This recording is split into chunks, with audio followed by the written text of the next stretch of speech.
Hello friends, this is Jitendra and welcome to our YouTube channel Shiksha Mantra. तो समस्त को शिक्षा मंत्र यूट्यूब चैनल रे वेलकम। तो आज क्लास टी आमर पॉलिटिकल साइंस उपरे। तो पॉलिटिकल साइंस क्लास करवा जेटा कि unit 1 row first chapter. Question T तुम जानि थिबो। क्वेश्चन टी होची गणतंत्र कौन, ठीक अच्छे, यार संज्ञा या प्रकारभेद आम देखा। फास्ट क्वेश्चन ये हूँ 8 मार्क क्वेश्चन हो पारे। गणतंत्र क्या कहुए, यार संज्ञा यार प्रकारभेद।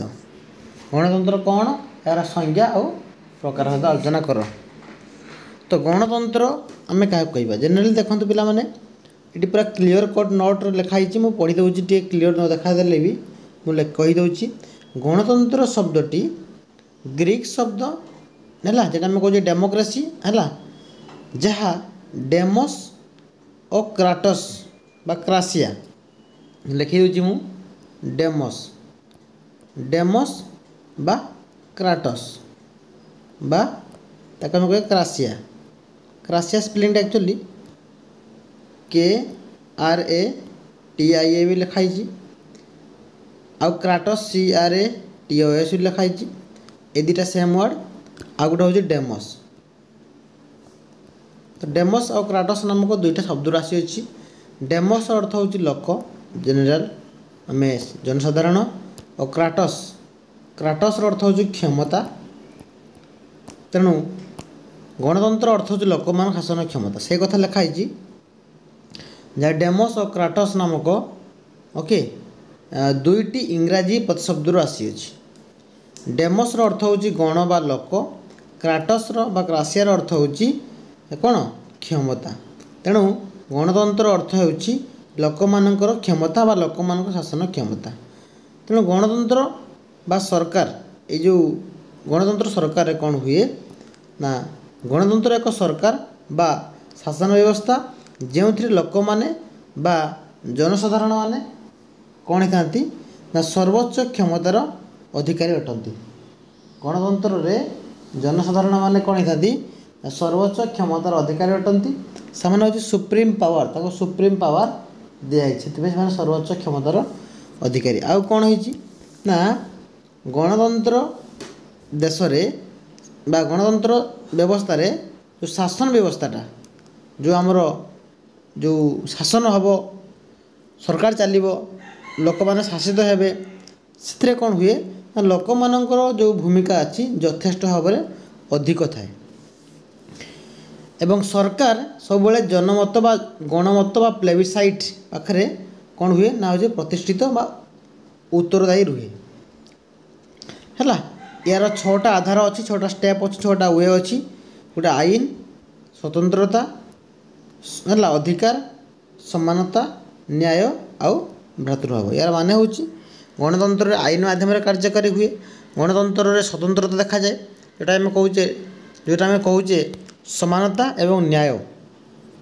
यही समानता सांगरे न्याय मिशीज सी आसीज स्वतंत्रता। अधिकार देखा जाए, न्याय भी देखा जाए, समानता देखा जाए आउ फ्राटर्निटी भातृभाव देखा जाए। तेणु यह हूँ इम्पोर्टाट आमर टॉपिक। तापर गणतंत्र संज्ञा कौन कौन अच्छे देखा। कौन कौन संज्ञा रही, कौन कौन संज्ञा अच्छी गणतंत्र। प्रथम संज्ञा है फास्ट अब्राहम लिंकन से कौन कही मुझे लिखी आउ थे पढ़ीदे लिखिदेव। गणतंत्र होउछि लोक द्वारा लोक एक शासन व्यवस्था। Democracy is a government of the people by the people and for the people, of the people by the people and for the people. तापर प्रोफेसर सिली कही कौन डेफिनेशन ना गणतंत्र होउछि एक सरकार जो है प्रत्येक लोक मानकर अंशग्रहण रही है। Democracy is a form of government in which everyone has share, in which everyone has share. ये भी इंपोर्टेंट डेफिनेशन। रूसो डेफिनेशन देते रूसो गणतंत्र होउछि एक शासन व्यवस्था जो जनमत बा जनतार बाणी हूँ ईश्वर बाणी, भोक्स पिपुली भोक्स दे। तापर बर्नार्ड क्रिक जड़े थिले है, बर्नार्ड क्रिक ବର୍ନାର୍ଡ କ୍ରିକ୍ କହିଥିଲେ ଗଣତନ୍ତ୍ର ହେଉଛି ଏକ ବାଛ ବିଚାର ବିହୀନ ଶବ୍ଦ। ମାର୍କ୍ସେ କହିଥିଲେ democracy is a way of life, ଗଣତନ୍ତ୍ର ଏକ ଜୀବନ ଧାରଣ ପ୍ରକ୍ରିୟା ବା ପ୍ରଣାଳୀ। ଲର୍ଡ଼ ବ୍ରାଇସ୍ ମଧ୍ୟ କହିଛନ୍ତି ଗଣତନ୍ତ୍ରରେ ଶାସନ କ୍ଷମତା ଜଣକା ପାଖରେ ରୁହେନି, ମଧ୍ୟ ବହୁ ଶ୍ରେଣୀର ଲୋକ ପାଖରେ ରହିଥାଏ। ତାପରେ ଆମେ ଯିବା ଗଣତନ୍ତ୍ରର ପ୍ରକାରଭେଦ। ଗଣତନ୍ତ୍ରର ଦୁଇ ପ୍ରକାର ଅଛି। ଗଣତନ୍ତ୍ର ଦୁଇ ପ୍ରକାର, ଗୋଟେ ପ୍ରତ୍ୟକ୍ଷ ଗଣତନ୍ତ୍ର ଆଉ ଗୋଟେ ପରୋକ୍ଷ ଗଣତନ୍ତ୍ର। ଗୋଟେ ଡାଇରେକ୍ଟ ଡେମୋକ୍ରେସି ଆଉ ଗୋଟେ ଇନଡାଇରେକ୍ଟ ବା ରିପ୍ରେଜେଣ୍ଟେଟିଭ୍ ଡେମୋକ୍ରେସି। ପରୋକ୍ଷ ଗଣତନ୍ତ୍ରକୁ ମଧ୍ୟ କୁହାଯାଏ କ'ଣ ନା representative democracy. Okay, representative democracy ବା ତାକୁ କୁହାଯାଏ ପ୍ରତିନିଧିମୂଳକ ଗଣତନ୍ତ୍ର। ପ୍ରତିନିଧିମୂଳକ ଗଣତନ୍ତ୍ର ରିପ୍ରେଜେଣ୍ଟେଟିଭ୍ ଡେମୋକ୍ରେସି। ତାପରେ ଏଠି ଯେଉଁ ରହିଛି ଗଣମତ, ତା'ର ତିନିଟା ଟାଇପ୍ ଅଛି।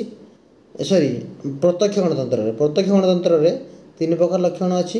ଗୋଟେ ହେଉଛି ଗଣମତ, ଆଉ ଗୋଟେ ଗଣ ଉଦ୍ୟୋଗ, ଆଉ ଗୋଟେ ହେଉଛି ପ୍ରତ୍ୟାହାର। ଗଣମତ କାହାକୁ କହିବା ନା ଗଣମତ କାହାକୁ କହିବା, ତାକୁ ଆମେ କହିବା ରେଫରେଣ୍ଡମ୍। ଇଂଲିଶରେ ହେଉଛି ରେଫରେଣ୍ଡମ୍। ଏଠି ଲେଖା ହେଇଛି ରେଫରେଣ୍ଡମ୍, ଲେଖିଦେବ, ଦେଖାଯାଉନି, REFERENDUM ରେଫରେଣ୍ଡମ୍। ଇଏ ହେଉଛି ଇନିସିଏଟିଭ୍ ଆଉ ଇଏ ହେଉଛି ରିକଲ୍। ତାପରେ ପୁଣି ଗଣମତ ପୁଣି ଦୁଇ ପ୍ରକାର, ଠିକ୍ ଅଛି। ଗୋଟେ ହେଉଛି ବାଧ୍ୟତାମୂଳକ ଗଣମତ, ଆଉ ଗୋଟେ ହେଉଛି ଇଚ୍ଛାଧୀନ ଗଣମତ। ପୁଣି ଗଣ ଉଦ୍ୟୋଗ ଦୁଇ ପ୍ରକାର, ଗୋଟେ ବ୍ୟବସ୍ଥିତ ବା ନିର୍ଦ୍ଧାରିତ ଗଣ ଉଦ୍ୟୋଗ ହେଲା, ଆଉ ଗୋଟେ ହେଉଛି ଅବ୍ୟବସ୍ଥିତ ବା ଅଣନିର୍ଦ୍ଧାରିତ ଗଣ ଉଦ୍ୟୋଗ। ଏ ବି ମନେ ରଖିବ। ତାପରେ ପୁଣି ଯେଉଁ ରହିଛି ଏଠି ଗଣତନ୍ତ୍ରକୁ ଦୁଇ ଭାଗରେ ବିଭକ୍ତ କରାଯାଇଛି। ଆମେ ଜାଣିଲେ ପ୍ରତ୍ୟକ୍ଷ ପରୋକ୍ଷ। ଏବେ ଜାଣିବା ଆମେ ଯେଉଁ ଡାଇରେକ୍ଟ ଡେମୋକ୍ରେସି ଅଛି ତା'ର ଡେଫିନେସନ୍ସ ହେଲା। ଯେଉଁ ପ୍ରତ୍ୟକ୍ଷ ଗଣତନ୍ତ୍ର ଅଛି ତା'ର ଡେଫିନେସନ୍ ନା ଯେଉଁ ଗଣତନ୍ତ୍ରରେ ଲୋକମାନେ ବା ଜନସାଧାରଣମାନେ ସିଧାସଳଖ ବା ସକ୍ରିୟ ଭାବରେ ସରକାରଙ୍କ ଶାସନ ପ୍ରଣାଳୀ ବା ସରକାରଙ୍କର ଶାସନ ନୀତିରେ ଅଂଶଗ୍ରହଣ କରିଥାନ୍ତି, ତାହାକୁ କୁହାଯାଏ ପ୍ରତ୍ୟକ୍ଷ ଗଣତନ୍ତ୍ର। ଯେମିତିକି ଗୋଟେ MLA ଇଲେକ୍ସନ୍ ହେଉ, ଗୋଟେ MP ଇଲେକ୍ସନ୍ ହେଉ ହେଲା, ପ୍ରାଇମ୍ ମିନିଷ୍ଟର ଯେଉଁ ଆମର ବଛାଯାଏ ସେତେବେଳେ ଲୋକସଭାର MP ମାନଙ୍କୁ ନେଇକି ଯେଉଁ ଇଲେକ୍ସନ୍ ହେଉ, ସରପଞ୍ଚ ଇଲେକ୍ସନ୍ ହେଉ, ୱାର୍ଡ଼ ମେମ୍ବର ଇଲେକ୍ସନ୍ ହେଉ, ସବୁଗୁଡ଼ା ହେଉଛି ପ୍ରତ୍ୟକ୍ଷ ଗଣତନ୍ତ୍ର। ଏଥିରେ ଲୋକମାନଙ୍କର ଯେଉଁ ଅଛି ଡାଇରେକ୍ଟ ପାର୍ଟିସିପେସନ୍ ଥାଏ। ଲୋକମାନଙ୍କର ଡାଇରେକ୍ଟ ପାର୍ଟିସିପେସନ୍ ଥାଏ ଏଠି, ତେଣୁ ଏଟାକୁ ପ୍ରତ୍ୟକ୍ଷ ଗଣତନ୍ତ୍ର କୁହାଯାଏ। ତ ଏହା ପୃଥିବୀରେ କେବଳ ସୁଇଜରଲ୍ୟାଣ୍ଡରେ ଦେଖାହେଉଥିଲା। ଓକେ, ଏଠାରେ ଲୋକମାନେ ସର୍ବୋଚ୍ଚ କ୍ଷମତାର ଅଧିକାରୀ ଅଟନ୍ତି। ତିନିଟା ଏଠି ଆମର ମେଥଡ଼ ଅଛି, ଗୋଟେ ଗଣମତ, ଗଣ ଉଦ୍ୟୋଗ ଆଉ ପ୍ରତ୍ୟାହାର।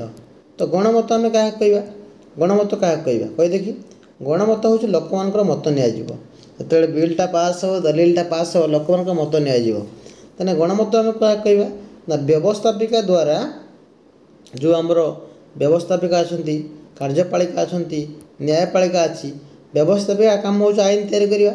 ତେଣୁ ଆଇନ ଯେହେତୁ ସେ ତିଆରି କରେ, ତେଣୁ ବ୍ୟବସ୍ଥାପିକା ଦ୍ୱାରା ଯେଉଁ ଆଇନଟା ପ୍ରଣୟନ ହେଲା, ବ୍ୟବସ୍ଥାପିକା ଦ୍ୱାରା ପ୍ରଣୀତ ଆଇନକୁ ମତଦାତାମାନଙ୍କର ବିଚାର ନିମନ୍ତେ ପ୍ରେରଣ କରି ତାଙ୍କର ମତାମତ ଲୋଡ଼ିବାକୁ କୁହାଯାଏ ଗଣମତ।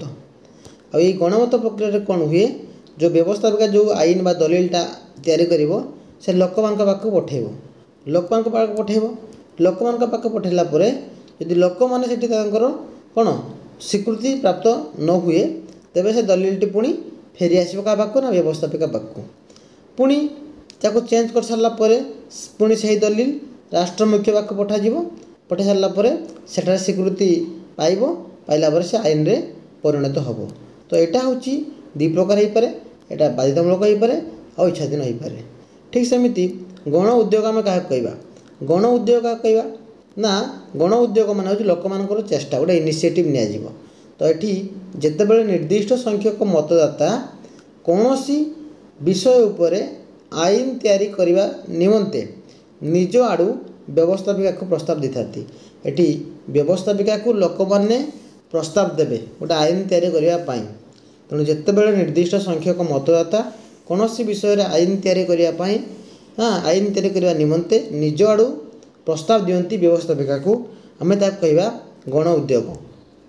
तो एठारे कौन हुए ना एठारे मतदाता माने लिखित दलिल को व्यवस्थापिका पाखक पठाती आ व्यवस्थापिका पाखरे से स्वीकृति पाई राष्ट्र मुख्य पाक पठा जाए एवं तापर से सी आईन में परिणत हुए। ये दुई प्रकार गोटे हूँ व्यवस्थित है व्यवस्थित बा निर्धारित अव्यवस्थित स्थित नुहे अवस्थित बा अनिर्धारित। तापर आसला प्रत्याहार। प्रत्याहार आम क्या कहवा रिकल जो प्रतिनिधिटा सरकारी काम करिकी सी माने लांच नौ बा जनमंगल कार्य कर अन्याय करथुवो दुर्नीति करथुवो तेणु निजर कार्य से अवहेला प्रदर्शन करथुवो तांकु सेटा बाहर करदवा।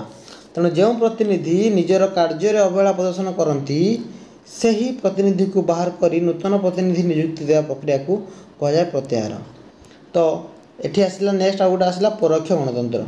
तो परोक्ष गणतंत्र आम देखा परोक्ष गणतंत्र भी बहुत इंपोर्टाट जिनस रही। ये हूँ 3 नंबर क्वेश्चन जो गणतंत्र रे लोक माने सीधा सड़क व सक्रिय भाव में सरकार शासन प्रणाली रे अंशग्रहण नकरी बा सरकार शासन नीति रे अंशग्रहण नकरी निर्वाचित प्रतिनिधि बा रिप्रेजेंटेटिव मानक द्वारा परोक्ष भाव में अंशग्रहण करती ताको आम कहवा परोक्ष गणतंत्र। तो ये परोक्ष गणतंत्र को आम कहीपर प्रतिनिधिमूलक गणतंत्र जेहेतु परोक्ष गणतंत्रटी प्रतिनिधि मानक द्वारा कार्यकारी होउची। जेमती प्रतिनिधि किए प्रतिनिधि जड़े एमएलए हो पारे प्रतिनिधि जड़े एमपी हो पारे ठीक अच्छे। तो तांको द्वारा इलेक्शनटा कंडक्ट होउची से गोटा प्रतिनिधि तेणु प्रतिनिधि मानक द्वारा परोक्ष गणतंत्र कार्य हुए से कहुए प्रतिनिधिमूलक गणतंत्र।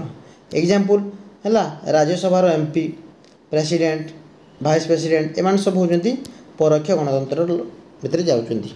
नेक्स्ट क्लास पिलाने पढ़ा गणतंत्र लक्षण बा तार मेन फीचर्स वैशिष्ट्य गुण है। आज एतिकी थैंक यू।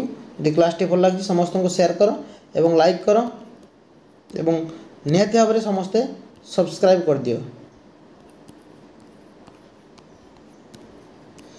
है सब्सक्राइब करके बेल आइकन को दबाई दियो। थैंक यू समस्त को थैंक यू।